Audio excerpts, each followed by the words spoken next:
엄마의 장례식 날 빈소에서 벌어진 일이었어요. 어차피 죽은 마당에 그 시장통 건물 끌어안고 뭐 할 거니? 오늘 당장 명의 넘겨.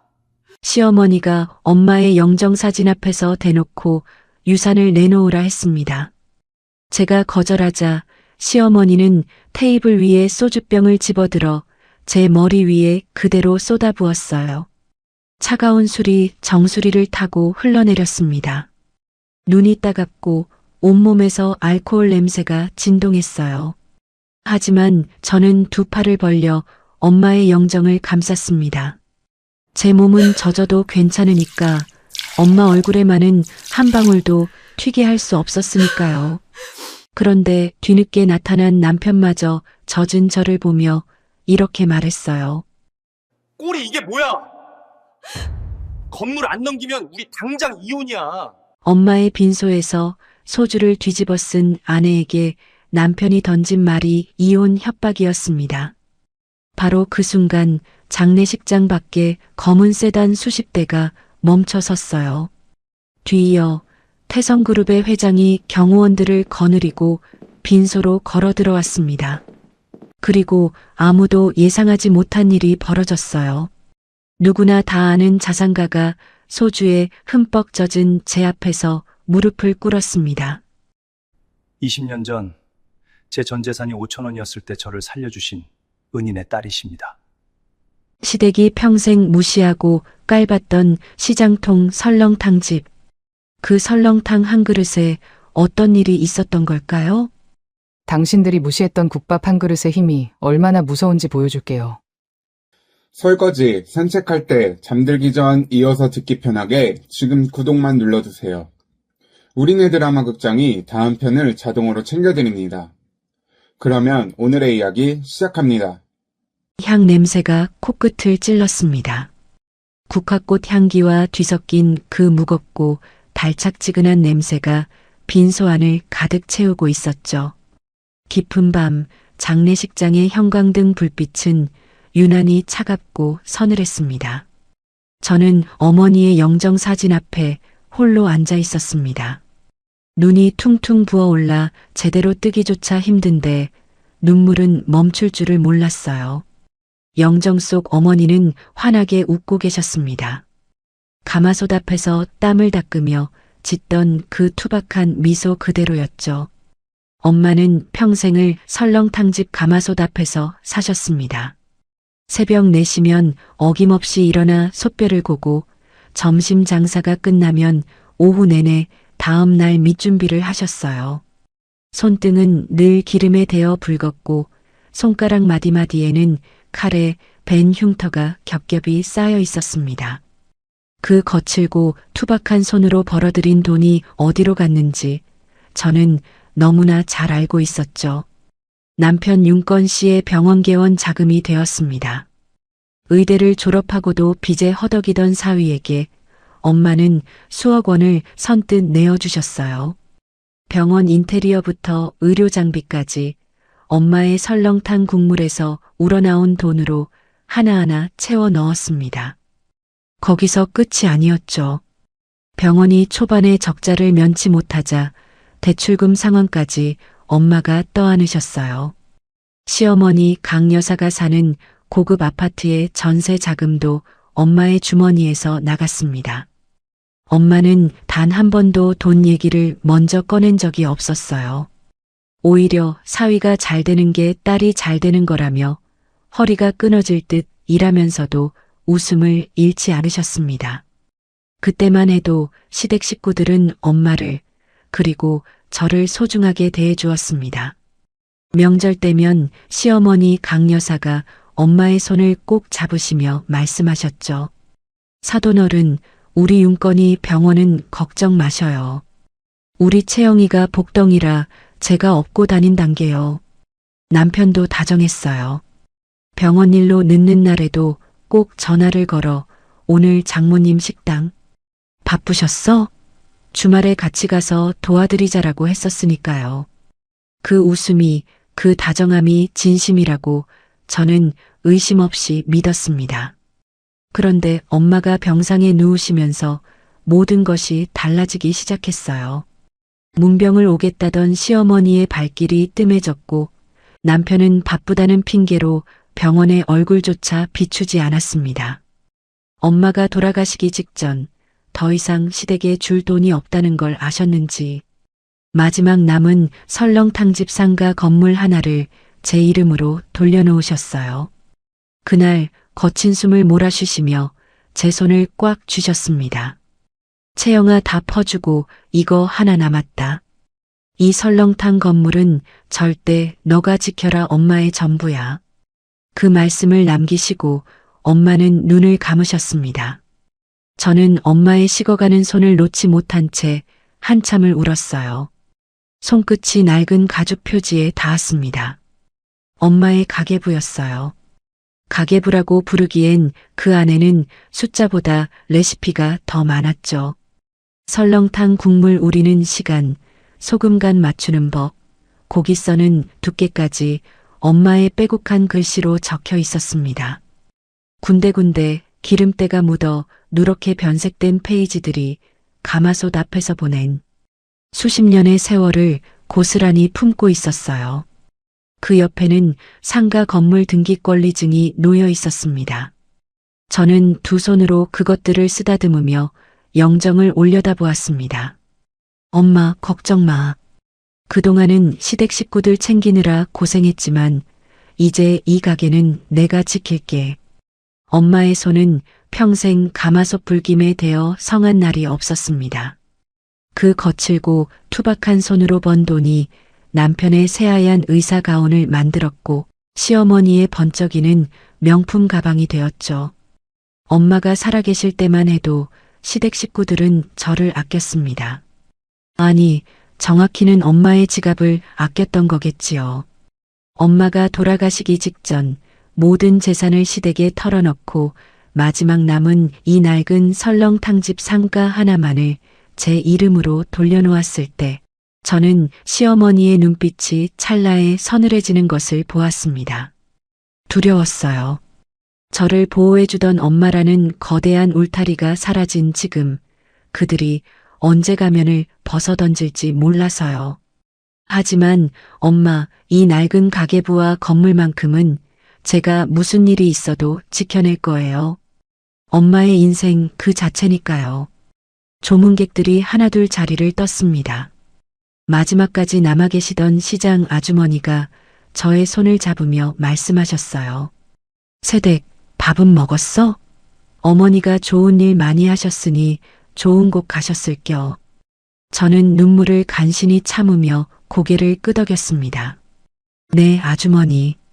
엄마도 이제 불 앞에서 안 뜨거우실 거예요. 아주머니마저 돌아가시고 빈소에는 저 혼자만 남았습니다.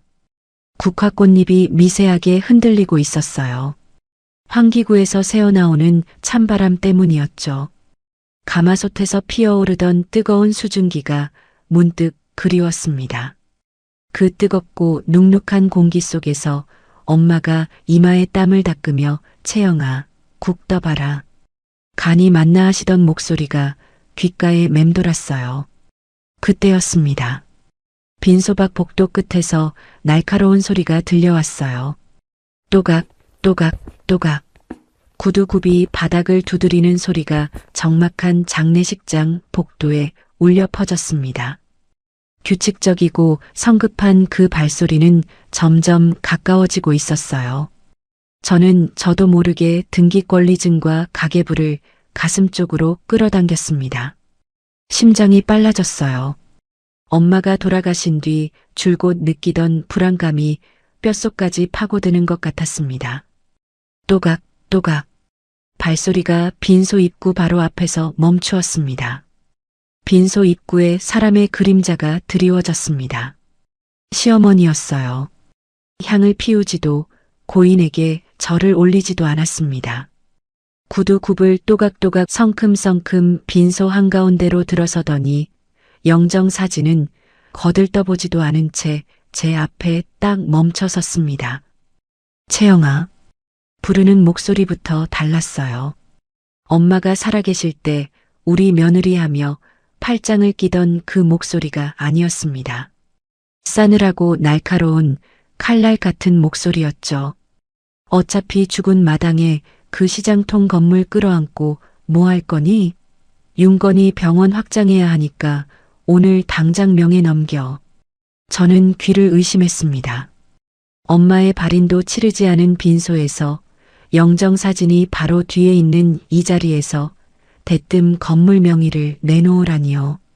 시어머니의 눈에는 조문의 슬픔 같은 건 한 조각도 없었습니다. 오로지 차갑고 계산적인 빛만이 번들거리고 있었어요. 어머니, 아직 엄마 발인도 안 치렀어요. 저는 떨리는 목소리를 간신히 다잡으며 말했습니다. 살아계실 때 남편 병원 개원 자금부터 대출금까지 다 대주신 분이에요. 마지막 남은 엄마의 삶입니다. 절대 못 드려요. 시어머니의 입꼬리가 비틀어졌습니다.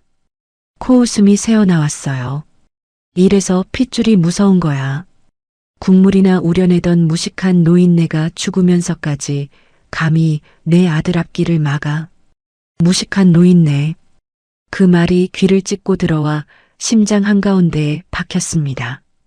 엄마를 모독하는 저 입을 더 이상 가만히 두고 볼 수가 없었어요. 제 안에서 무언가가 끓어올랐습니다. 어머니, 저는 자리에서 일어섰습니다. 무릎이 후들거렸지만 시선만큼은 똑바로 시어머니를 마주했어요. 엄마가 살아계실 때 시댁에 해주신 거 다 잊으신 건가요? 남편 병원도 어머니 아파트 전세금도 전부 우리 엄마가 가마솥 앞에서 허리 꺾어가며 번 돈이에요. 그래놓고 돌아가시자마자 무식하다 하시면 어머니는 부끄럽지도 않으세요? 빈소의 공기가 얼어붙었습니다. 시어머니의 얼굴이 시뻘겋게 달아올랐어요. 평생 며느리에게 그런 소리를 들어본 적이 없었을 겁니다. 눈알이 부르르 떨리더니 입술이 파르르 일그러졌습니다. 뭐라고? 네가 감히 시어미한테. 시어머니의 손이 번개처럼 테이블 위를 훑쳤습니다. 조문객이 두고 간 소주병을 낚아챈 거예요. 저는 그 손끝을 보면서도 설마 하고 있었습니다. 그런데 시어머니는 정말로 소주병 뚜껑을 비틀어 따더니 제 머리 위로 그대로 콸콸 쏟아부었습니다. 주제 파악을 못하면 정신이라도 차려. 어디서 시어미한테 눈을 부릅떠. 차가운 액체가 정수리를 타고 흘러내렸습니다. 이마를 지나 눈두덩을 적시고 볼을 타고 턱 끝에서 뚝뚝 떨어졌어요. 알코올의 독한 냄새가 코를 찌르고 눈이 따가워 제대로 뜨기조차 힘들었습니다.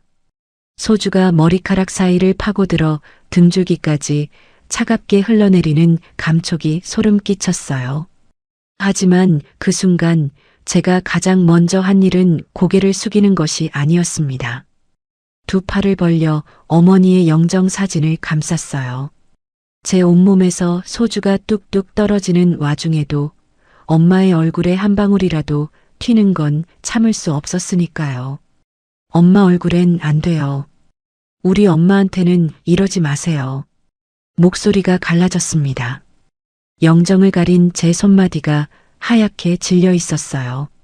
빈소 한쪽에서 시댁 친척들이 킥킥대며 수군거리는 소리가 들렸습니다. 누구 하나 말리는 사람이 없었어요. 다들 구경꾼이 되어 소주에 흠뻑 젖은 며느리의 꼴을 즐기고 있었습니다. 제 몸이 젖는 것보다 더 끔찍한 건 저 여자의 입에서 쏟아졌던 우리 엄마를 향한 모욕이었습니다. 평생을 간 쓸개 다 내주며 사위병원 세워주고 대출금 갚아준 우리 엄마를 돌아가시자마자 이렇게 짓밟을 수 있단 말인가요? 무섭도록 차가운 소주가 등줄기를 타고 흐르는데 제 가슴 속에서는 시퍼런 불길이 치솟았습니다. 당장이라도 저 얼굴에 소주병을 집어 던지고 싶었지만 참아야 했어요. 여기서 제가 무너지면 우리 엄마의 마지막 장례식마저 진흙탕이 되어버리니까요. 제 두 팔로 이 영정사진 하나만은 지켜내야 했습니다. 시어머니가 빈 소주병을 테이블에 내던지며 저를 내려다보았습니다. 내일 발인 끝나고 바로 등기 가져와. 안 그러면 우리 아들한테 시켜서 어떻게든 빼앗을 거야. 알겠어? 저는 대답하지 않았습니다. 영정을 감싼 두 팔에 힘을 주며 이를 악물었어요. 상복 어깨에서 소주 방울이 또르르 흘러내려 바닥에 떨어졌습니다. 톡, 톡, 톡. 그 소리가 텅 빈 빈소에 유난히 크게 울렸어요. 시어머니가 코웃음을 한 번 더 날리고는 구두 굽을 돌려 빈소를 나섰습니다. 시댁 친척들도 슬금슬금 그 뒤를 따랐어요. 복도에서 주고받는 웃음소리가 멀어져 갈 때까지 저는 영정을 감싼 채 꼼짝도 하지 못했습니다. 소주에 젖은 머리카락이 볼에 들러붙어 간지러웠지만 떼어낼 생각조차 나지 않았어요. 빈소에 다시 정막이 내려앉았습니다. 저는 젖은 손등으로 영정 사진의 유리면을 조심스럽게 닦았어요. 다행히 엄마의 얼굴에는 소주가 묻지 않았습니다. 엄마의 미소가 흐릿한 제 눈에 다시 들어왔을 때 비로소 참고 있던 숨이 터져 나왔습니다. 그때였어요. 빈소밖 복도에서 또 다른 발소리가 다가오고 있었습니다. 시어머니가 빈소를 나간 뒤에도 소주 냄새는 사라지지 않았습니다. 제 머리카락에서, 상복 어깨에서, 바닥에 고인 웅덩이에서 알코올 냄새가 끈질기게 피어올랐어요. 저는 영정 사진 앞에 다시 주저앉아 멍하니 앉아 있었습니다. 온몸이 젖어 한기가 뼛속까지 파고들었지만 옷을 갈아입을 생각조차 나지 않았어요. 그때 빈소 입구에서 익숙한 발소리가 들려왔습니다. 남편이었어요. 늦은 시간에야 나타난 남편의 모습에 저는 저도 모르게 가슴 한구석이 따뜻해지는 걸 느꼈습니다. 아무리 그래도 부부인데 소주를 뒤집어 쓴 아내를 보면 달려와서 안아줄 거라고, 시어머니에게 한마디라도 해줄 거라고 기대었어요.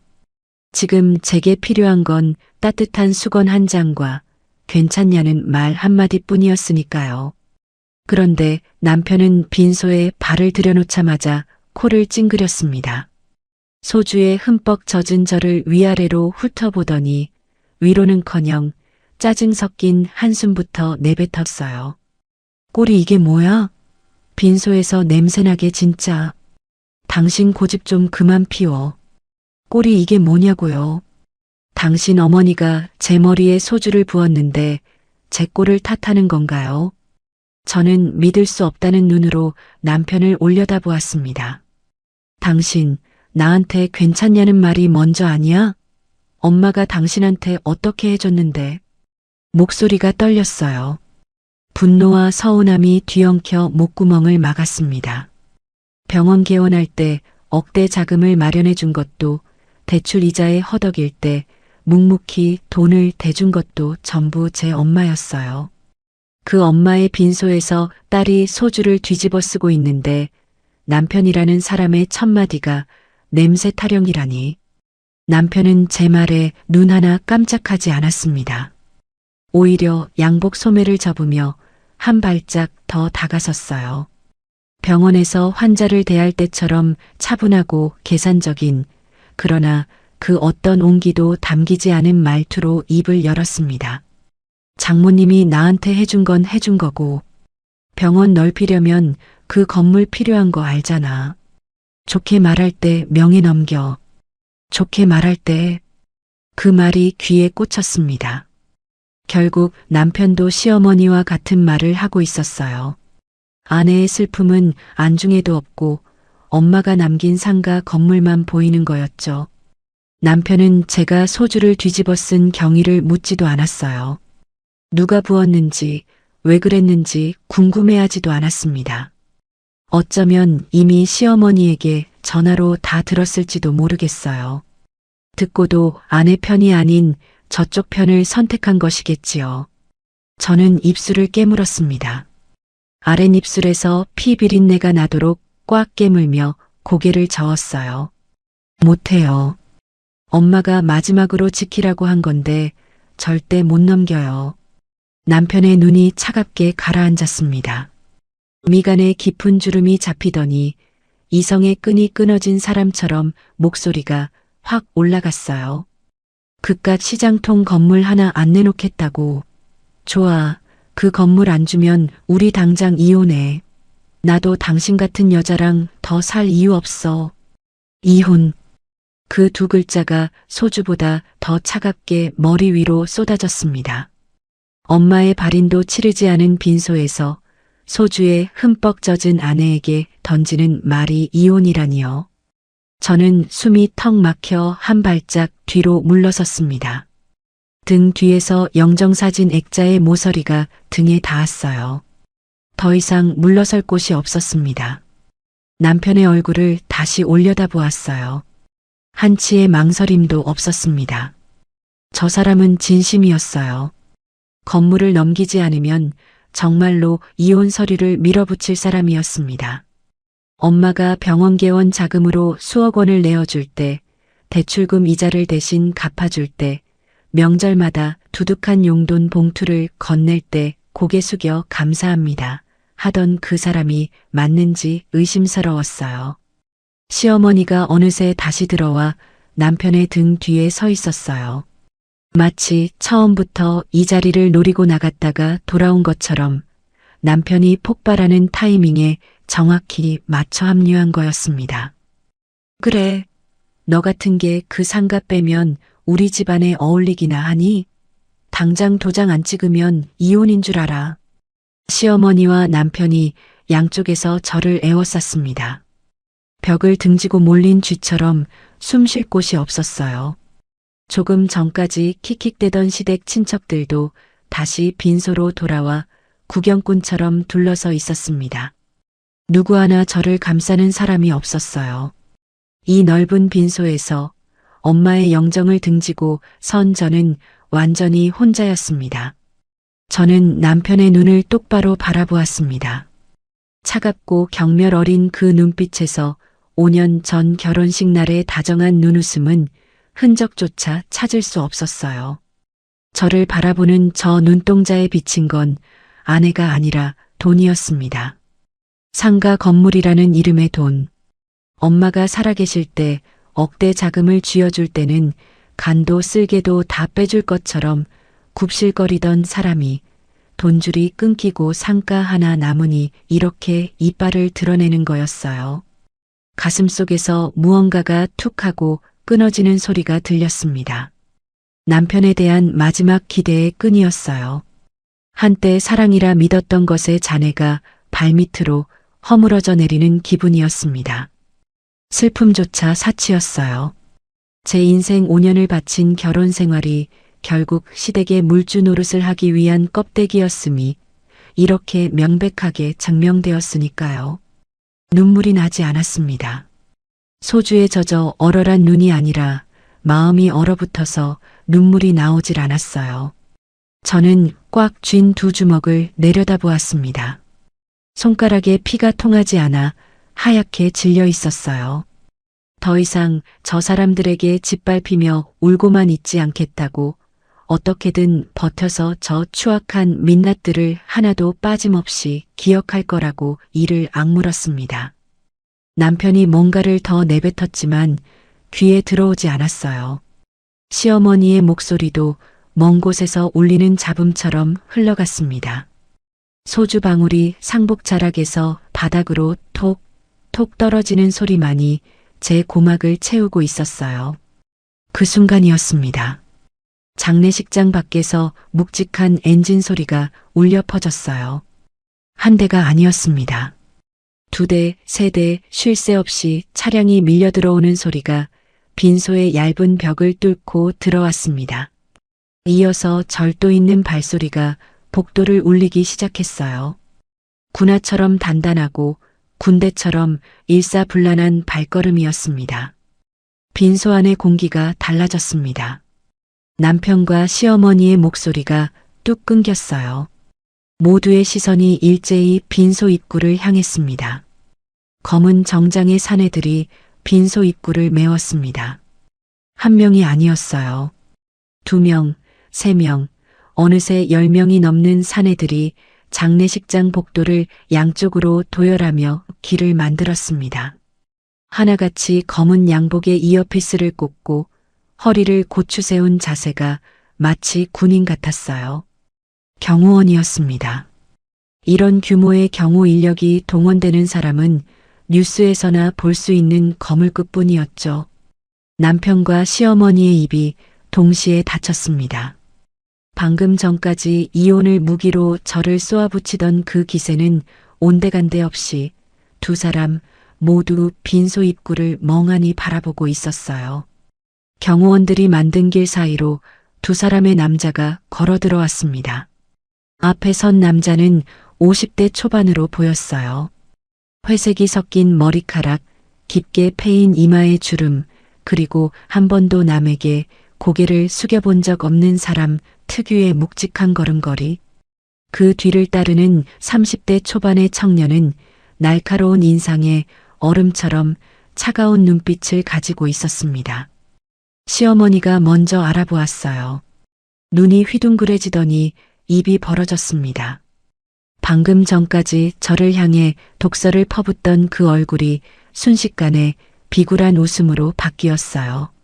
소주를 부을 때에 거친 손으로 허겁지겁 흐트러진 머리를 매만지며 그 남자에게 달려갔습니다.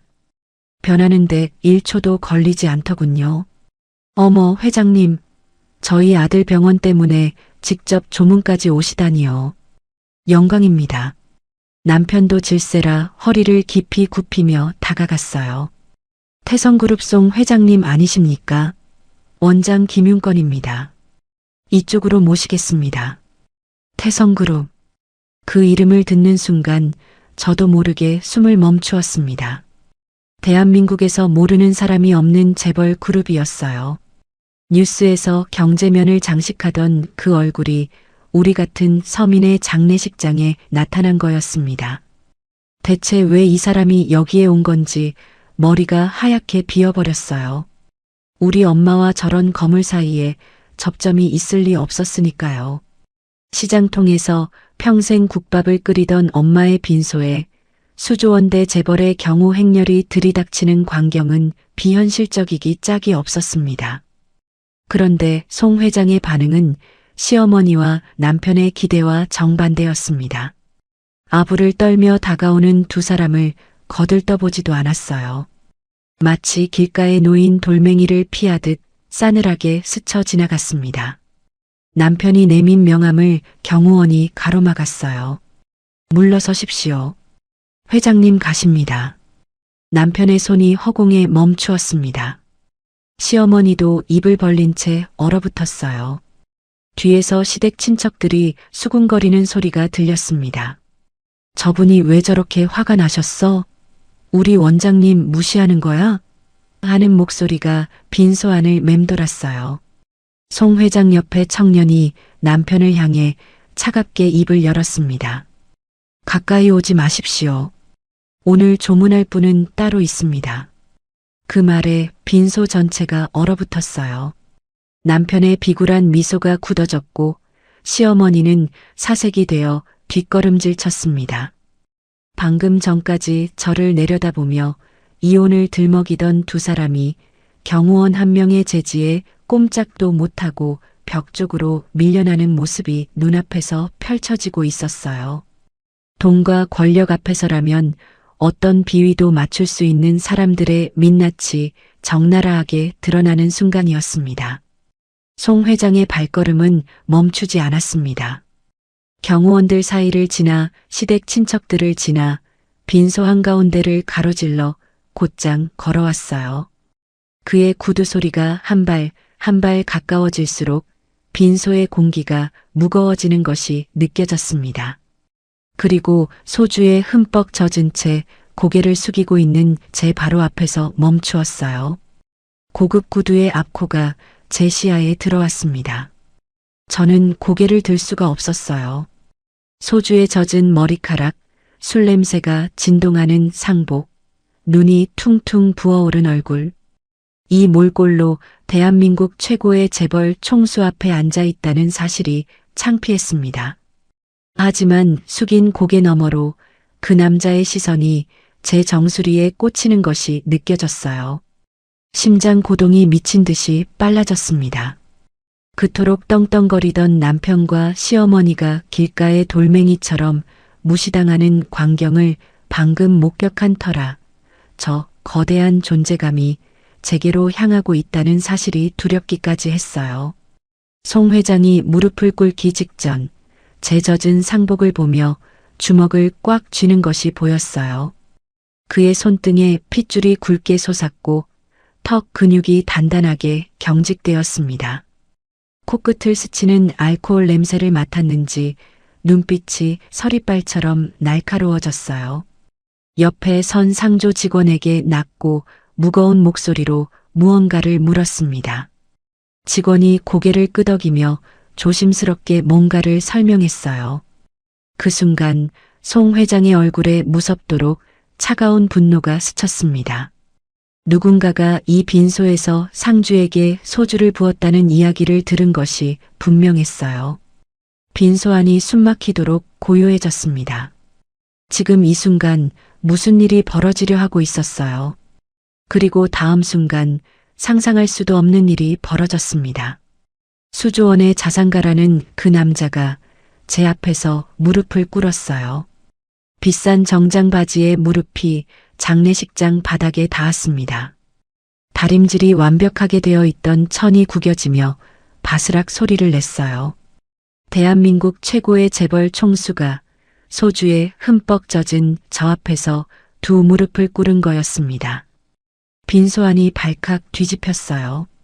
시댁 친척들이 동시에 숨을 들이마셨고 누군가 의자를 넘어뜨리는 소리가 났습니다. 저는 너무 놀라 그 자리에 얼어붙었어요. 이게 무슨 상황인지 머리가 따라가질 못했습니다. 송 회장의 입술이 떨리고 있었어요. 두 주먹을 무릎 위에 올려놓은 채 고개를 깊이 숙이더니 갈라진 목소리로 말을 꺼냈습니다. 사모님, 아니, 저의 영원한 은인이시여. 제가 너무 늦게 찾아왔습니다. 은인이라고요. 저는 귀를 의심했습니다. 엄마가 이 사람의 은인이라니 대체 무슨 말을 하는 건지 알 수가 없었어요. 송 회장이 고개를 들어 영정 사진을 올려다보았습니다. 그의 눈에 눈물이 그렁그렁 맺혀 있었어요. 그리고 빈소에 남아있는 사람들을 향해 목소리를 높였습니다. 20년 전 제 수중엔 5,000원이 전부였습니다. 밥 한 끼도 사치라 여겨 식당 앞에서 좌절해 우는 저를 끌고 들어가 따뜻한 국밥을 내어주신 분이 바로 고인이십니다. 20년 전, 그 말에 어렴풋한 기억 하나가 머릿속을 스쳤어요. 제가 16살쯤이었을까요? 어느 저녁 엄마가 식당 문을 닫고 들어오시며 혀를 차셨던 적이 있었습니다. 오늘 참 불쌍한 청년 하나 밥 먹였다. 식당 앞에서 쪼그리고 앉아 울고 있길래 데리고 들어왔지. 그날 밤 엄마는 유난히 피곤한 얼굴이었는데도 기분이 좋아 보이셨어요. 설마 그 청년이 지금 제 앞에 무릎을 꿇고 있는 이 사람이란 말인가요? 송 회장의 목소리가 점점 갈라졌습니다. 억누르던 감정이 터져나오듯 말이 빨라지고 거칠어졌어요. 영정 사진을 향한 그의 눈빛에는 20년을 묵혀온 감사와 죄책감이 뒤엉켜 있었습니다. 사업에 실패하고 빚쟁이들에게 쫓겨 저는 말 그대로 길바닥에 주저앉은 인간이었습니다. 마지막 남은 5,000원으로 밥을 사 먹을까 말까 고민하다가 차라리 굶는 게 낫겠다 싶어 식당 앞에서 울고 있었어요.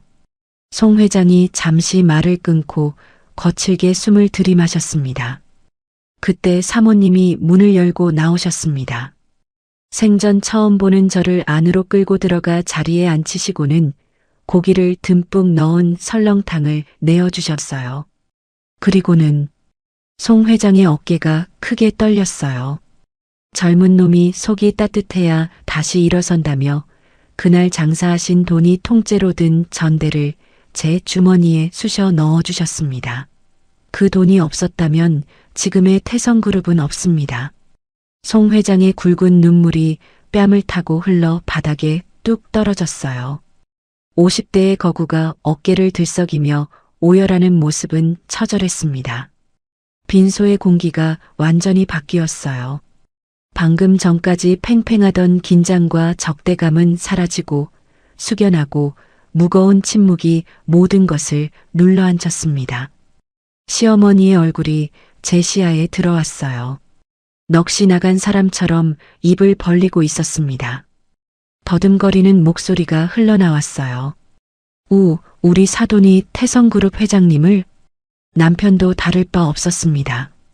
아까 이혼을 외치며 당당하던 목소리는 온데간데 없이 창백한 얼굴로 벽에 기댄 채 허공을 바라보고 있었어요. 자신들이 무식하다 깔보고 시장통 건물이라 비웃던 그 설렁탕집에서 나온 밥 한 그릇이 재벌을 만들었다는 사실을 감당하지 못하는 표정이었습니다. 방금 전까지 저에게 건물 명의를 내놓으라며 으르렁대던 그 사람들이 지금은 숨소리조차 죽이고 있었어요. 저는 송 회장의 구겨진 무릎을 내려다보며 눈물이 쏟아졌어요. 회장님 일어나세요. 저희 엄마는 당연한 일을 하셨을 뿐이에요. 그랬습니다. 엄마에게는 정말 당연한 일이었어요. 엄마는 원래 그런 사람이었으니까요. 배고픈 사람 앞을 그냥 지나치지 못하고 돈이 없다는 손님에게 국밥 한 그릇 더 퍼주며 괜찮아, 나중에 사정 좋아지면 그때 좋아하시던 분이었습니다. 그 넉넉함이 누군가의 인생을 바꾸어 놓았을 줄은 엄마 자신도 몰랐을 거예요. 엄마가 베푼 따뜻한 설렁탕 한 그릇과 꼬깃꼬깃한 지폐 몇 장이 20년의 세월을 건너뛰어 태성그룹이라는 거대한 나무가 되어 제 앞에 돌아왔습니다. 이토록 척박하고 잔인한 빈소 한가운데서 엄마의 선의가 저를 구원하듯 빛을 발하고 있었어요. 시댁 식구들이 뼈 빠지게 뜯어먹고도 무식하다 비웃던 엄마의 인생이 실은 한 사람의 전부를 살려낸 위대한 인생이었다는 것을 세상이 증명해주고 있었습니다. 엄마는 그날 그 청년에게 밥을 먹이면서 대가를 바란 적이 단 한 번도 없었을 거예요. 그저 배고픈 사람 앞에서 외면하지 못하는 사람이었을 뿐이니까요. 눈시울이 뜨거웠어요. 살아생전 베풀기만 하던 우리 엄마의 삶이 결코 헛되지 않았구나. 영정 속 엄마의 미소가 흐릿한 눈물 너머로 번져 보였습니다. 엄마, 들리세요? 엄마가 끓인 설렁탕이 이 사람을 살렸대요. 엄마의 따뜻한 마음이 20년 뒤에 이렇게 돌아왔어요. 송 회장이 떨리는 손으로 영정 사진 앞에 향을 올렸습니다. 그의 어깨가 한참이나 들썩였어요. 빈소에는 오열 소리와 향 연기만이 가득했습니다. 송 회장이 향을 올리고 자리에서 일어서자 그 뒤에 서 있던 청년이 앞으로 나왔습니다.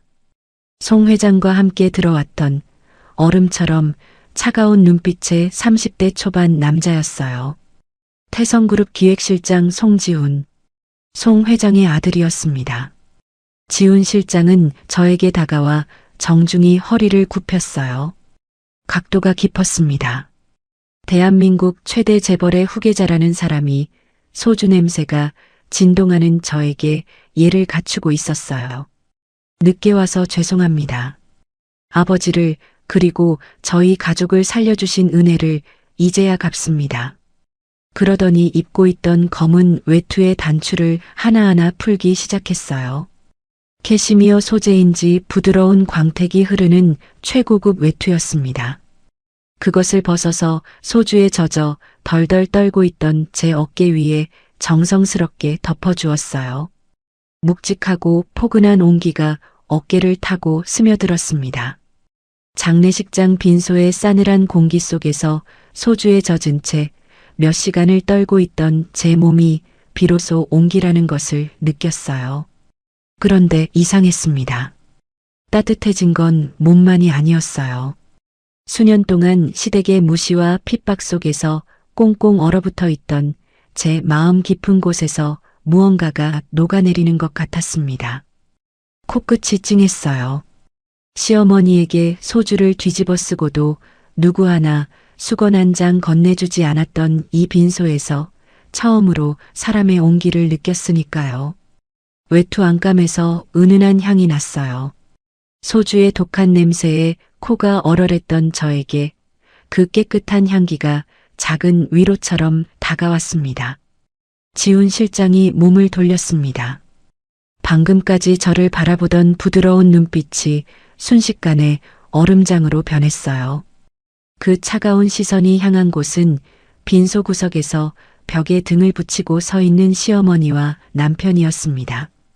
잠깐만요. 지훈 실장이 바닥에 떨어져 있는 종이 한 장을 집어들었어요. 남편이 아까 던졌다가 주워 담지 못한 이혼 서류였습니다. 지훈 실장은 그것을 펼쳐 훑어보더니 입꼬리가 미세하게 올라갔어요. 웃음이 아니었습니다. 서리빨 같은 냉소였죠. 은인의 딸에게 소주를 붓고 재산을 뺏으려 이혼을 협박했다. 지훈 실장의 목소리가 빈소 전체에 울렸습니다. 낮지만 단단한 한 글자 한 글자가 못을 박는 것 같은 어조였어요. 태성그룹의 은인에게 한 짓은 곧 태성그룹의 한 짓과 같습니다. 시어머니의 얼굴이 하얗게 질렸어요. 입술이 파르르 떨리더니 두 손을 내저으며 허둥대기 시작했습니다. 오해십니다. 저희는 가족끼리 며느리가 잘못한 게 있어서 타일렀던 것뿐입니다.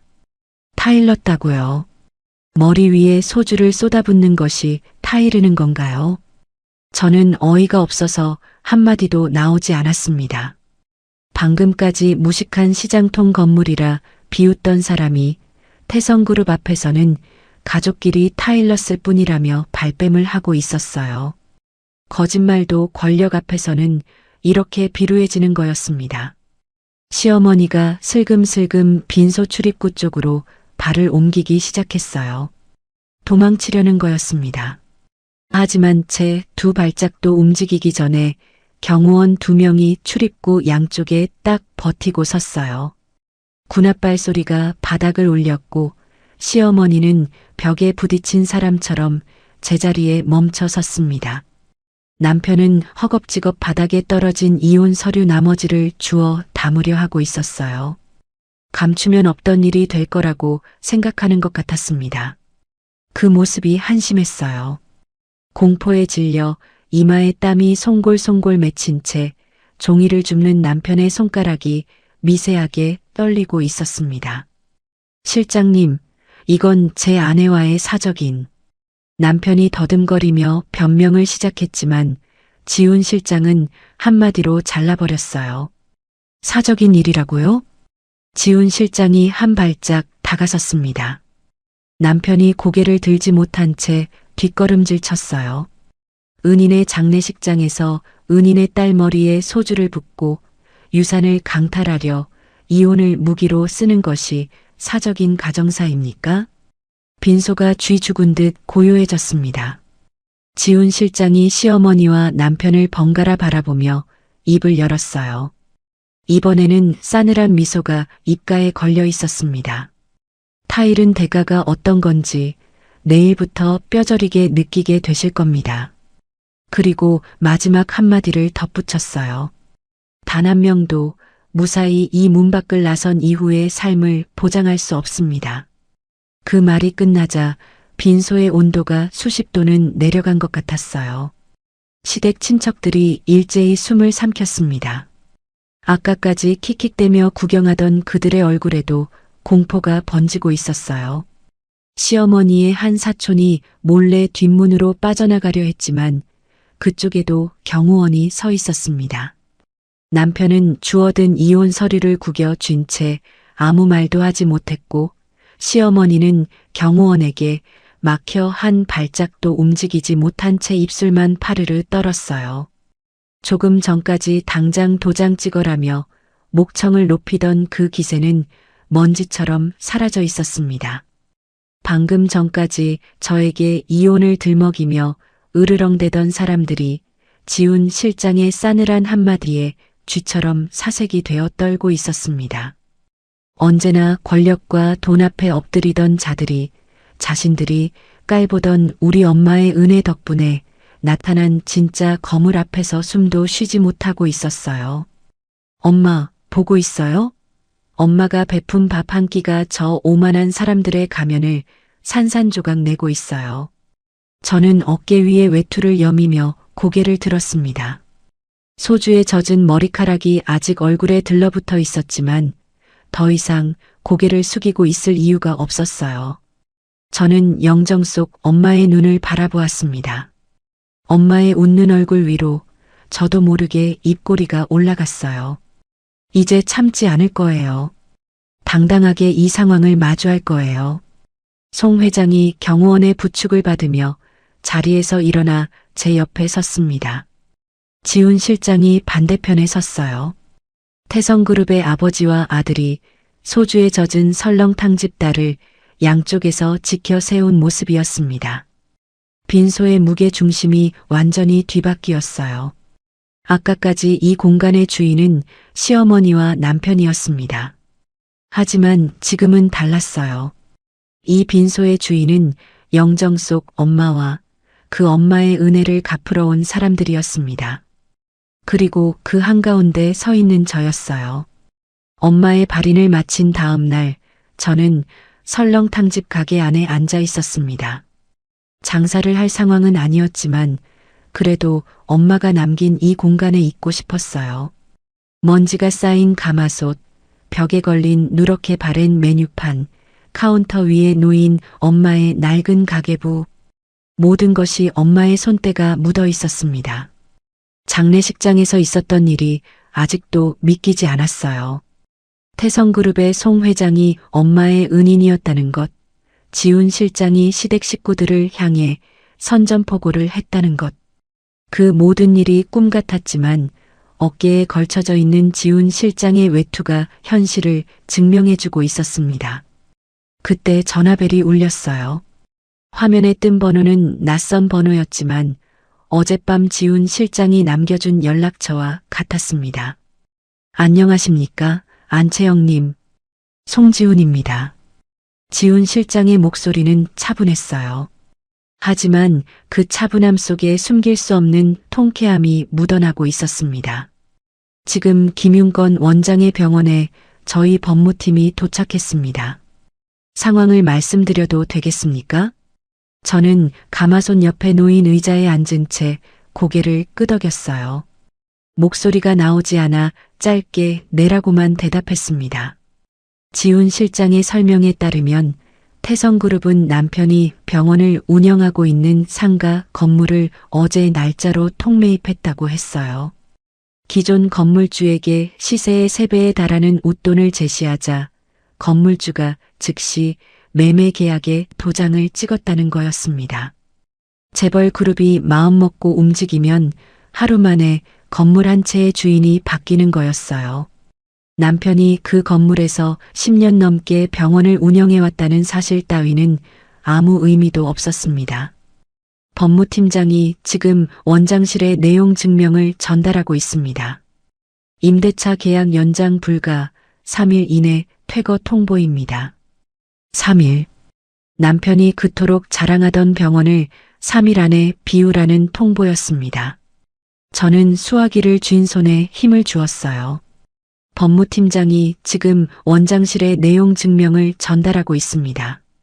김윤건 원장의 임대차 계약이 이번 달 말로 만료인데 새 건물 주인 태성그룹 명의로 계약 갱신 거절 통보를 넣었습니다. 계약 만료일까지 퇴거하라는 내용입니다. 전화 너머로 웅성거리는 소리가 들렸어요. 남편이 소리를 지르는 것 같았습니다. 임대차보호법에 따라 갱신 요구권이 있는데 어떻게 일방적으로 거절합니까? 하는 날카로운 목소리가 수화기 너머로 새어나왔습니다. 그 목소리에서 장례식장에서의 거만함은 찾아볼 수 없었어요. 공포에 질린 짐승의 울부짖음에 가까웠습니다. 그 뒤로 법무팀장의 낮고 단단한 목소리가 들렸어요. 갱신 요구권 행사 기간은 이미 10년을 채우셨으니 소멸되었습니다. 법적으로 갱신을 거절할 정당한 사유가 성립합니다. 다투실 거면 다투셔도 좋습니다만 태성 법무팀을 상대로 소송을 이기실 자신이 있으시면요. 남편이 아무리 발버둥 쳐도 계약 만료라는 명확한 법적 근거 앞에서는 속수무책이라는 뜻이었습니다. 지훈 실장이 잠시 통화를 끊었다가 몇 분 뒤 다시 전화를 걸어왔어요. 추가로 알려드릴 것이 있습니다. 태성그룹 및 모든 협력사의 임직원 건강검진 독점 계약을 당일부로 전면 파기했습니다. 대략 연간 수십억 원 규모의 매출이 오늘부로 끊긴 겁니다. 수십억? 남편의 병원이 태성그룹 협력사 건강검진으로 먹고 살았다는 사실을 저는 그제야 알았어요. 남편이 입버릇처럼 자랑하던 우리 병원은 대기업 검진 계약으로 탄탄해라는 말의 실체가 이거였습니다. 그 돈줄이 하루아침에 끊어진 거였어요. 지훈 실장은 마지막으로 덧붙였습니다. 지금쯤 병원 예약 시스템이 줄취소로 마비되고 있을 겁니다. 검진 계약 파기 소식이 퍼지면 다른 거래처에서도 연쇄적으로 이탈할 겁니다. 시작에 불과합니다. 전화를 끊고 저는 한참을 멍하니 앉아 있었습니다. 설렁탕집벽에 걸린 낡은 시계의 초침 소리만이 고요한 가게 안을 채우고 있었어요. 돈으로 유세 떨며 사람을 벌레 보듯 하던 남편이 진짜 압도적인 자본의 힘 앞에서 추풍낙엽처럼 쓰러지고 있었습니다. 그깟 시장통 상가 하나 빼앗겠다고 영정 앞에서 이혼을 협박했던 대가가 이렇게 상상할 수도 없는 크기의 해일이 되어 그를 덮치고 있는 거였어요. 하지만 아직 해야 할 일이 남아 있었습니다. 저는 자리에서 일어나 가방을 챙겼어요. 시어머니가 살고 있는 아파트로 향했습니다. 그 아파트는 엄마 명의였어요. 엄마가 살아계실 때 시어머니에게 편히 살라며 내어준 집이었죠. 하지만 이제 엄마는 돌아가셨고 명의는 제게 넘어왔습니다. 더 이상 엄마의 재산으로 저를 짓밟은 사람을 먹여 살릴 이유가 없었어요. 아파트 앞에 도착하니 태성그룹에서 보낸 용역업체 직원들이 이미 와 있었습니다. 지훈 실장이 미리 준비해둔 거였어요. 저는 관리사무소에 들러 도어락 비밀번호 변경을 요청했습니다. 관리소장이 등기부등 본상 소유자 확인 절차를 거친 뒤 고개를 끄덕였어요. 모든 것이 합법적이었습니다. 엄마 명의의 집이니 상속인인 제가 비밀번호를 바꾸는 건 당연한 권리였어요. 비밀번호가 변경되고 나서 얼마 지나지 않아 시어머니가 나타났습니다. 장을 보고 돌아오는 길이었는지 양손에 백화점 쇼핑백을 들고 있었어요. 이 와중에도 명품 쇼핑을 하고 다니는 거였습니다. 엄마가 가마솥 앞에서 허리가 끊어질 듯 일해 번 돈으로요. 며느리 머리에 소주를 쏟아부은 지 이틀밖에 안 됐는데 저 사람은 아무런 양심의 가책도 없이 쇼핑을 다니고 있었습니다. 시어머니가 현관 비밀번호를 눌렀지만 문이 열리지 않았어요. 한 번, 두 번, 세 번. 계속 삐소리만 울렸습니다. 시어머니가 초조하게 번호를 다시 누르다가 짜증을 내기 시작했어요. 네 번째에도 삐소리가 울리자 시어머니의 얼굴이 붉어지기 시작했습니다. 그리고 뒤를 돌아봤을 때 저와 눈이 마주쳤습니다. 채영아, 너 여기서 뭐해? 저는 담담하게 대답했습니다. 비밀번호 바꿨어요. 이 집은 우리 엄마 명의예요. 이제 제 집이고요. 시어머니의 얼굴에서 핏기가 싹 빠졌어요. 쇼핑백이 손에서 스르르 미끄러져 바닥에 떨어졌습니다. 뭐라고? 너 지금 시어미를 집에서 쫓아내겠다는 거야. 저는 고개를 끄덕였습니다. 한치의 흔들림도 없었어요. 엄마 영정 앞에서 소주 부으시던 그 손으로 명품 쇼핑을 다니셨네요. 짐은 용역분들이 정리해서 내보내드릴 거예요. 가져가실 건 본인 소유의 개인 물품뿐입니다. 시어머니가 악을 쓰기 시작했어요. 이게 사람이 할 짓이야. 시어미를 길바닥에 내쫓는 며느리가 어디 있어. 하지만 용역 직원들이 이미 짐을 나르기 시작했고 시어머니가 아무리 고함을 질러도 법적으로 소유권이 제게 있는 이상 막을 방법은 없었습니다. 가죽 소파, 대형 냉장고, 벽에 걸린 그림까지 시어머니의 세간살이들이 하나씩 복도로 나올 때마다 그 비싼 가구들과 가전제품들이 죄다 엄마의 돈으로 산 것들이라는 사실이 새삼 떠올랐어요. 엄마가 새벽 4시에 일어나 뼈를 고고 점심때까지 서서 국을 퍼주고 저녁에 닫은 뒤에도 다음 날 밑준비를 하셨던 그 피땀의 결과물이 저 가구들이었습니다. 복도에 쌓여가는 짐을 보며 시어머니가 바닥에 주저앉았어요. 아파트 주민들이 하나둘 문을 열고 고개를 내밀어 구경하기 시작했습니다. 빈소에서 제가 당했던 것처럼 이제는 시어머니가 남들의 시선 아래 수치를 당하고 있었어요. 그때 시어머니의 전화기가 울렸습니다. 남편이었어요. 시어머니가 다급하게 전화를 받더니 곧 얼굴이 무너져 내렸습니다. 뭐? 병원 건물이 그게 무슨... 시어머니가 전화기를 꽉 움켜쥔 채 비명에 가까운 목소리로 외쳤어요. 윤건아, 채영이가 엄마 집 비밀번호 바꾸고 용역들 불러서 짐을 싹 다 빼버렸어. 나 길거리에 나앉게 생겼다고. 전화기 너머로 남편의 목소리가 희미하게 들렸습니다. 떨리고 갈라진 기력이 다한 목소리였어요. 어머니, 제 병원도 방금 건물주가 바뀌어서 쫓겨나게 생겼어요. 예약도 다 취소됐대요. 시어머니가 전화기를 쥔 채 그 자리에 주저앉았습니다. 복도 바닥에 털썩 내려앉은 시어머니의 모습은 장례식장 빈소에서 제 머리에 소주를 쏟아붓던 그 거만한 여자와 같은 사람이라고는 믿기 어려울 만큼 초라했어요. 저는 그 모습을 내려다보며 돌아섰습니다. 엘리베이터 버튼을 누르고 문이 열리길 기다리는 동안 등 뒤에서 시어머니의 흐느끼는 소리가 들렸어요. 돌아보지 않았습니다. 엘리베이터에 올라타고 문이 닫히자 비로소 깊은 숨을 내쉬었습니다. 제가 빼앗은 게 아니었어요. 원래 엄마의 것을 돌려놓았을 뿐이었습니다. 그리고 그들의 진짜 무능함이 엄마라는 울타리가 사라진 뒤 적나라하게 드러난 것뿐이었죠. 설렁탕 집으로 돌아오는 길에 편의점 앞을 지나치다 텔레비전 화면이 눈에 들어왔습니다. 뉴스 속보였어요. 화면 하단에 태성그룹, 강남 일대 상가 대규모 통매입, 해당 건물 입점 병원 퇴거 통보라는 자막이 흐르고 있었습니다. 남편의 병원 이름은 직접 나오지 않았지만 저는 알 수 있었어요.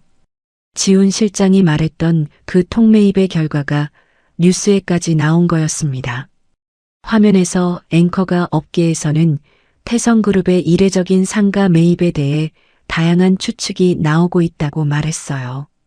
저는 편의점 앞에 잠시 멈춰서서 그 화면을 바라보았습니다. 며칠 전까지 제 머리 위에 소주를 쏟아붓고 이혼을 협박하던 그 사람들의 세계가 저렇게 뉴스 자막 한 줄로 무너지고 있었어요. 가게 문을 열고 들어서자 가마솥이 저를 맞이했어요.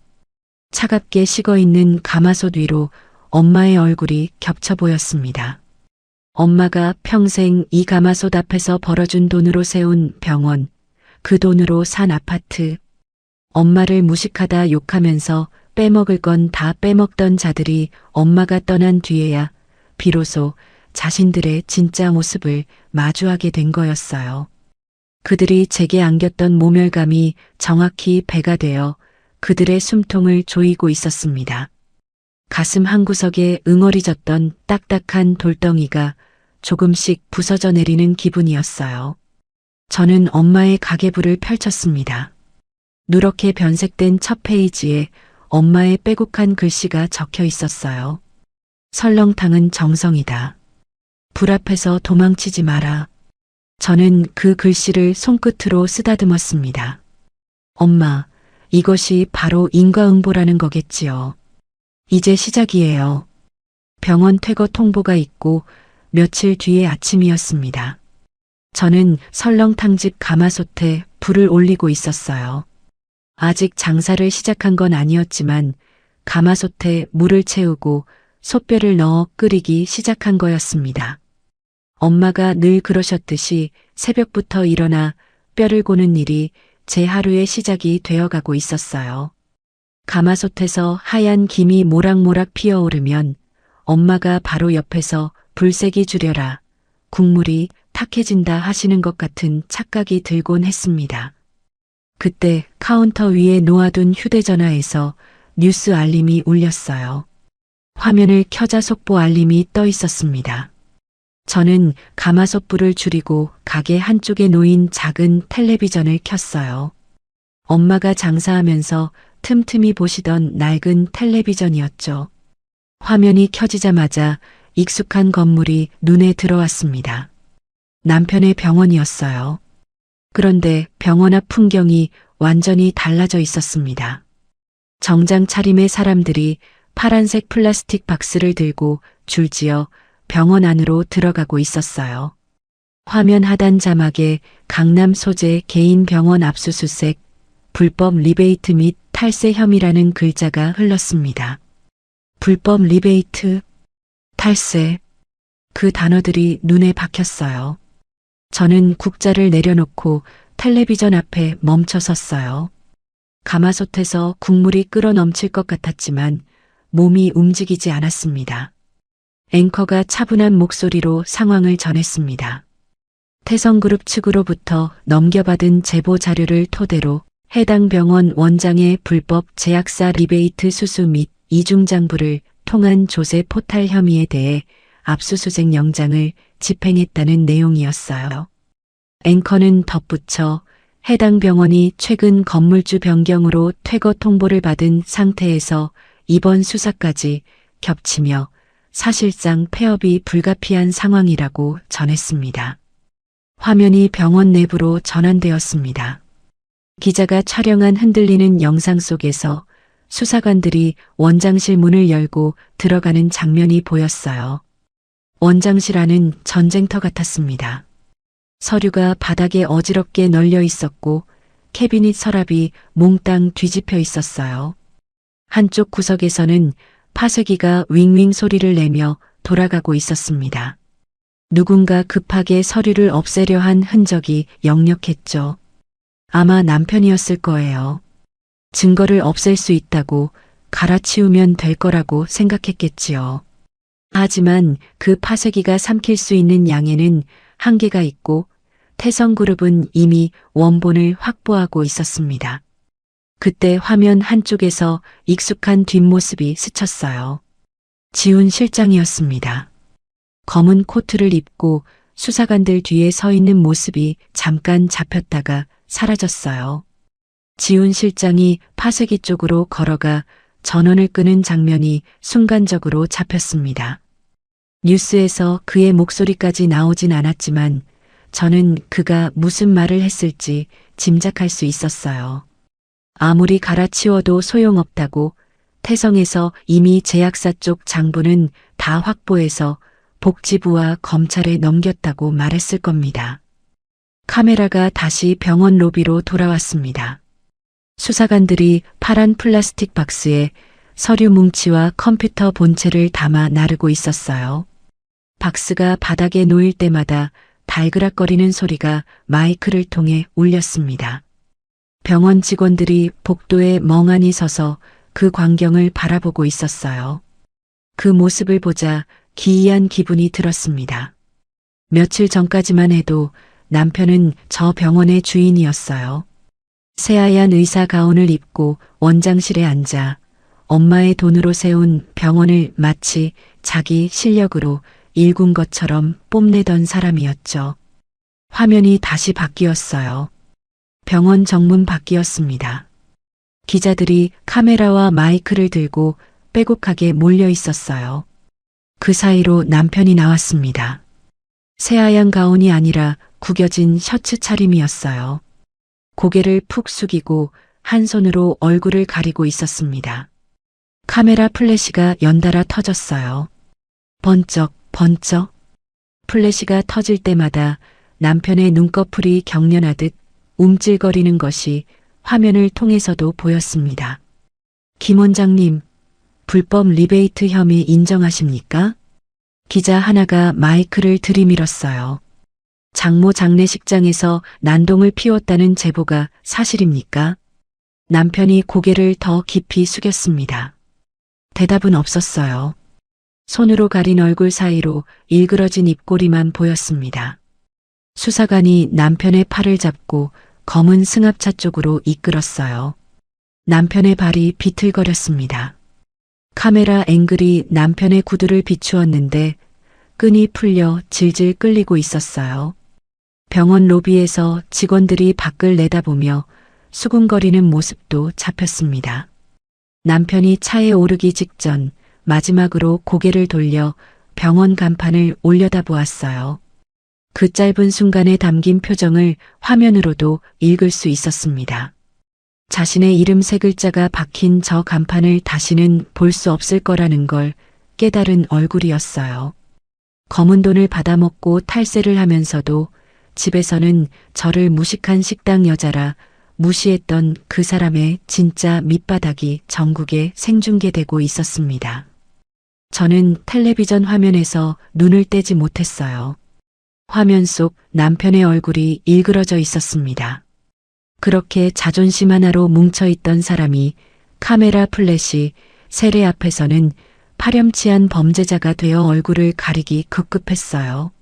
쌓아 올린 명예가 산산조각 나고 손가락질 받으며 평생 의사 가운을 입지 못하게 되는 것. 감옥에 들어가는 것보다 더 끔찍한 형벌이 바로 저거겠지요. 빈소에서 저를 향했던 비수 같은 말들이 낱낱이 부메랑이 되어 남편의 심장에 꽂히고 있었습니다. 일말의 동정심도 들지 않았어요. 엄마의 영정 앞에서 이혼을 무기로 패악질을 부리던 그날, 제 남편이라는 사람은 이미 제 마음속에서 완벽하게 죽었으니까요. 가마솥에서 국물이 끓어 넘치기 시작했습니다. 저는 비로소 화면에서 눈을 떼고 가마솥 앞으로 돌아왔어요. 지훈 실장이었어요. 검은 코트를 입은 채 문 앞에 서 있었습니다. 방금 뉴스에서 봤던 그 옷차림 그대로였어요. 직접 오셨어요? 압수수색이 마무리되어 보고 드리러 왔습니다. 지훈 실장이 가게 안으로 들어와 의자에 앉았어요. 저는 가마솥에서 막 끓인 국물을 한 그릇 떠서 내밀었습니다. 아직 제대로 된 설렁탕은 아니었지만 추운 날 뜨거운 국물 한 그릇이면 속이 좀 풀릴 거라 생각했어요. 지훈 실장이 국물을 한 모금 마시고 입을 열었습니다. 김윤건 원장이 파쇄기로 서류를 없애려 했습니다. 제가 직접 파쇄기를 껐어요. 이미 상당량을 갈아치운 뒤였지만 의미 없는 발악이었죠. 지훈 실장은 담담한 목소리로 현장 상황을 전해주었어요. 태성그룹의 정보팀이 수개월 전부터 남편의 병원과 거래하던 제약사들의 장부를 추적했다고 했습니다. 리베이트 규모가 상당했어요. 특정 제약사의 약을 환자에게 처방하는 대가로 처방 전 한 장당 뒷돈을 현금으로 돌려받는 구조였다고 합니다. 거기에 이중장부를 만들어 매출을 축소 신고한 탈세 내역까지 확보했다고 했어요. 실제 수입과 세무서에 신고한 금액의 차액이 수년간 쌓여 수억 원에 달했습니다. 제약사 쪽 장부는 태성정보팀이 이미 사본을 확보한 상태에서 복지부와 검찰에 동시에 넘겼습니다. 김윤건 원장이 병원에서 아무리 서류를 파쇄해도 제약사 쪽 원본이 살아있으니 빠져나갈 구멍은 없습니다. 지훈 실장의 눈이 차가워졌어요. 제가 김윤건 원장에게 직접 말했습니다. 장모 돈으로 병원 세우고 뒤로는 리베이트 받아먹으며 아내한테 이혼 협박한 게 당신의 진짜 실력이냐고. 우리는 당신이 숨겨둔 쓰레기통을 열어준 것뿐이라고요. 그 말에 남편이 뭐라고 했는지 물었어요. 지훈 실장이 국물 그릇을 내려놓으며 대답했습니다. 음모라고 했습니다. 대기업이 동네 병원 하나 죽이려고 이렇게까지 하는 게 말이 되냐고요. 음모라. 끝까지 자기 잘못은 인정하지 않는 사람이었어요. 리베이트를 받아먹은 것도, 탈세를 한 것도, 엄마의 돈으로 병원을 세운 것도 전부 자기가 한 일인데 그걸 들통나게 한 쪽이 나쁘다는 거였죠. 빈소에서 제 머리에 소주를 부은 것도 가족끼리 타이른 것이라 했던 시어머니와 정말 닮은 사람이었습니다. 잘못은 자기가 하고 탓은 남에게 돌리는. 지훈 실장이 자리에서 일어서며 말했어요. 컴퓨터 하드디스크까지 전부 압수되었습니다. 의료법 위반의 조세 포탈까지, 면허 정지는 물론이고 실형이 나올 수도 있습니다. 오늘 저녁 뉴스에 더 자세한 보도가 나갈 겁니다. 저는 고개를 끄덕였어요. 지훈 실장이 문을 열고 나가려다 멈추었습니다. 뉴스의 장례식장건도 함께 보도될 수 있습니다. 장모 장례식에서 며느리에게 폐악을 부렸다는 제보가 기자들 사이에 돌고 있거든요. 심적으로 불편하실 수 있어 미리 말씀드립니다. 저는 괜찮다고 대답했습니다. 그날 빈소에서 있었던 일은 숨길 것이 아니었으니까요. 오히려 세상이 알아야 할 진실이었어요. 엄마에게 평생 기대어 살면서 엄마가 돌아가시자마자 유산을 뺏으려 영정 앞에서 소주를 붓고 이혼을 협박한 사람들의 민낯으려. 지훈 실장이 문 앞에서 한 번 더 허리를 굽히고 돌아갔습니다. 가게 문이 닫히자 다시 고요가 찾아왔어요. 가마솥에서 보글보글 끓는 소리만이 가게 안을 채웠습니다. 저녁이 되자 텔레비전을 다시 켰어요. 지훈 실장이 말한 대로 저녁 뉴스에 더 자세한 보도가 나왔습니다.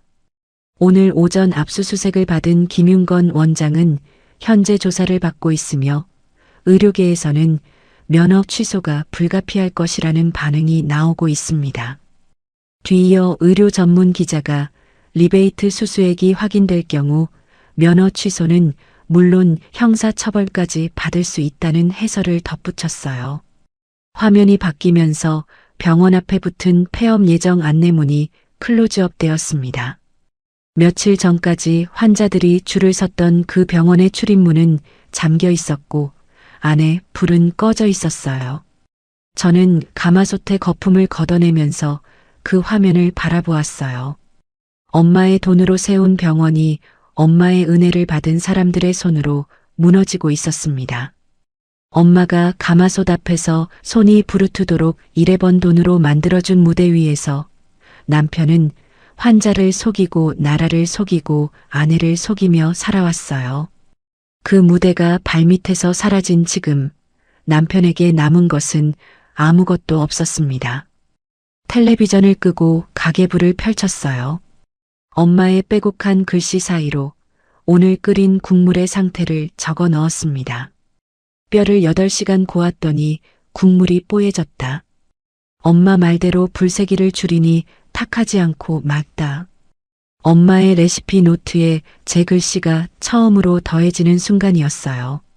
철저하게 무너져라. 그것이 당신들이 치러야 할 죗값이에요. 그리고 저는 이 가마솥 앞에서 다시 시작할 거예요. 한 달이 흘렀습니다. 설렁탕집 안에서 가마솥을 닦고 있는데 텔레비전에서 익숙한 이름이 흘러나왔어요. 저는 하던 일을 멈추고 화면을 바라보았습니다.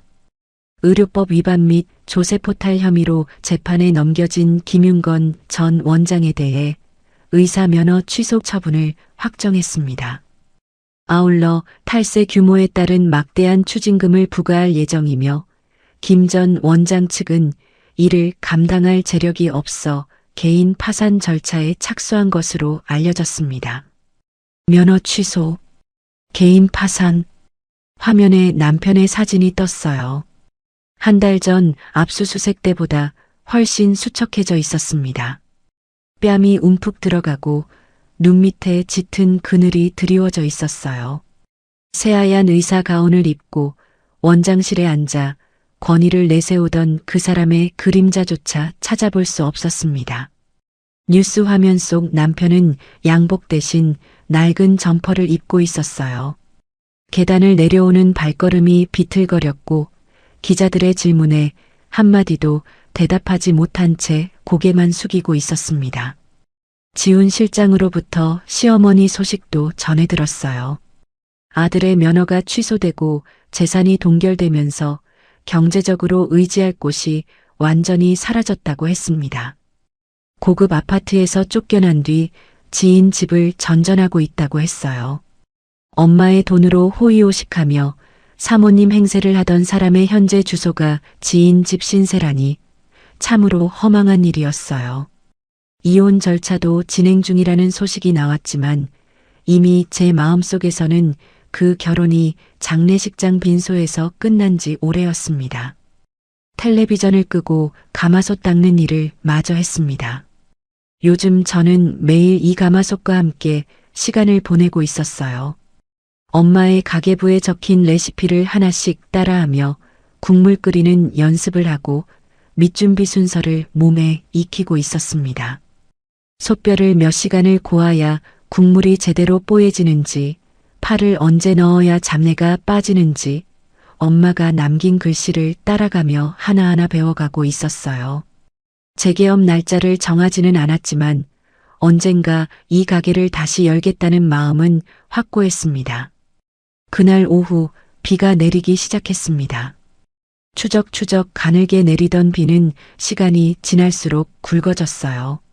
가게 안에서 밑준비를 하고 있는데 셔터 너머로 인기척이 느껴졌습니다.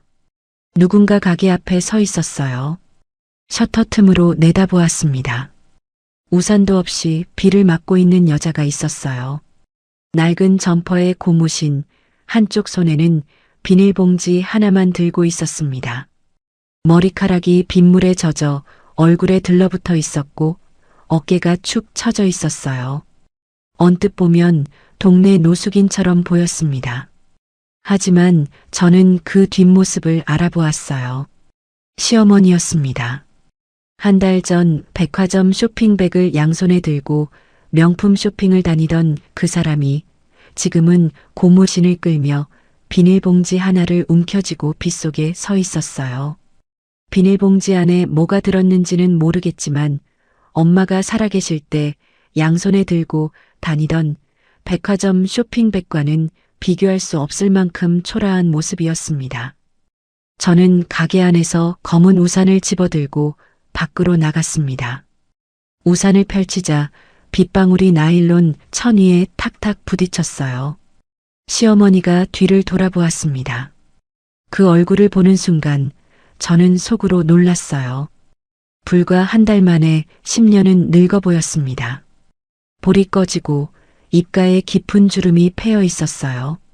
눈밑이 거뭇하게 내려앉아 한때 시어머니라는 자리에서 저를 내려다보던 거만한 얼굴은 흔적도 없었습니다.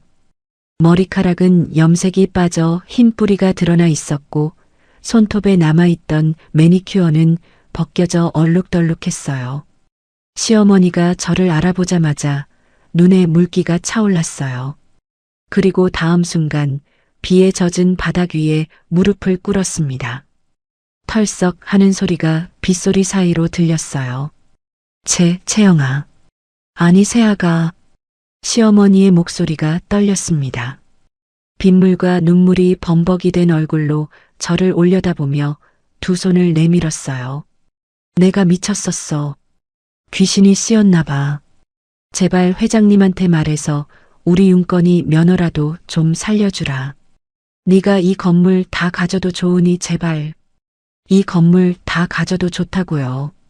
애초에 이 건물은 엄마가 제게 남긴 거였어요. 시어머니가 줄 수 있는 것이 아니었습니다. 이 와중에도 마치 자기가 베푸는 것처럼 말하는 저 뻔뻔함이 놀라웠어요. 저는 우산을 쓴 채 시어머니를 내려다보았습니다. 비가 시어머니의 헝클어진 머리를 적시고 낡은 점퍼 어깨를 타고 흘러내렸어요. 진흙이 무릎에 묻어 바지가 지저분해지고 있었습니다. 한 달 전 아파트 복도에서 주저앉던 것과는 차원이 다른 비참함이었어요. 귀신이요? 저는 차갑게 입을 열었습니다. 목소리에 일부러 감정을 담지 않았어요. 아니요, 어머님은 제정신으로 우리 엄마 영정 사진 앞에서 소주를 부으셨습니다. 무식한 시장통 노인네라 하셨죠. 기억 안 나세요? 시어머니의 눈이 크게 흔들렸어요.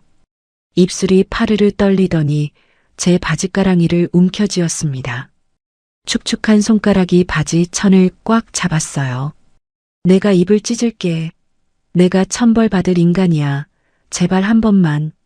천벌 받을 인간이라. 그 말은 맞았어요. 하지만 저에게는 그 천벌을 걷어줄 마음이 없었습니다. 비에 젖어 진흙탕에 무릎을 꿇은 시어머니를 내려다보니 참으로 허망했어요. 고작 저렇게 무너질 알량한 권력과 자존심을 지키기 위해 우리 엄마를 그토록 무시했던 건가요? 눈물이 난다며 싹싹 비는 저 두 손은 빈소에서 소주병을 쥐고 제 머리에 술을 들이붓던 바로 그 손이었습니다. 동정심 따위는 생기지 않았어요. 시어머니는 반성을 하는 게 아니라 단지 상황이 무서워 살려달라 비는 것뿐이니까요. 제게 자비는 없었습니다. 저는 시어머니의 손을 단호하게 뿌리쳤어요. 축축한 손가락이 바지에서 떨어져 나갔습니다. 당신 아들은 리베이트 받아먹고 탈세해서 면허가 취소된 거예요. 스스로 지은 죄의 값을 치르는 겁니다. 시어머니가 고개를 들어 저를 바라보았어요. 그 눈에 일말의 기대가 남아 있었습니다. 아직도 제가 마음을 바꿀 거라 생각하는 걸까요? 우리 엄마는 평생 손이 부르트게 번 돈을 당신들 입에 넣어줬어요. 사위병원 세워주고 대출금 갚아주고 아파트 전세금까지 대주고. 그런데 엄마가 돌아가시니까 어떻게 하셨어요? 무식한 노인네라 욕하고 유산을 뺏으려 영정 앞에서 며느리 머리에 소주를 쏟아부었잖아요. 시어머니의 얼굴이 일그러졌어요. 울음인지 웃음인지 모를 표정이 번졌습니다. 빗물이 얼굴을 타고 흘러내리는데 눈물인지 빗물인지 구분이 되지 않았어요. 엄마가 베푼 돈으로 세운 병원에서 리베이트를 받아먹고 탈세를 하고 그 돈으로 호의호식하면서도 엄마를 시장통 국물이나 우려내는 사람이라 깔보셨죠. 그게 어머님과 남편의 진짜 모습이었어요. 저는 한 글자도 흔들리지 않았습니다. 이 말들을 한 달 내내 가슴에 품고 있었거든요. 아니, 어쩌면 엄마 장례식 때부터 줄곧 참아왔던 말이었어요. 죄값 길바닥에서 뼈저리게 치르세요. 저는 몸을 돌렸습니다. 등 뒤에서 시어머니가 울부짖는 소리가 들렸어요. 채영아, 새아가, 제발 하는 목소리가 빗소리에 묻혀 갈라졌습니다. 바지가랑이를 다시 잡으려 뻗은 손이 허공을 갈퀴질했지만 저는 돌아보지 않았어요. 다시는 찾아오지 마세요. 영업 방해로 경찰 부르기 전에.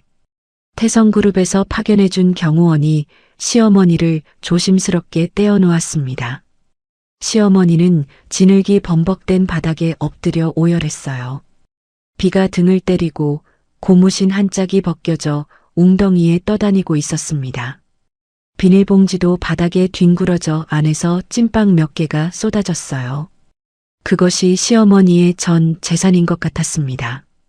빈소에서 소주를 부으며 당당하게 서 있던 그 거만한 여자의 최후가 이거였어요. 엄마에게 무식하다, 국물이나 우려내는 사람이라 했던 그 입으로 지금은 찐빵을 씹으며 연명하고 있었습니다. 저들이 저지른 죄의 무게만큼 철저하게 사회의 밑바닥에서 기어다니며 살아가는 것, 그것이 가장 완벽한 응보였어요. 감옥에 들어가는 것보다 수백 배는 고통스럽겠지요. 자신들이 깔보던 사람보다 못한 처지로 떨어지는 것만큼 견디기 어려운 형벌은 없을 테니까요. 저는 설렁탕집 셔터 앞에 서서 잠시 하늘을 올려다보았습니다.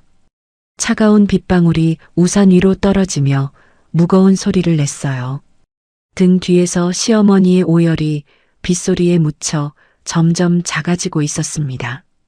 가슴 속에서 무언가가 풀려나가는 기분이었어요.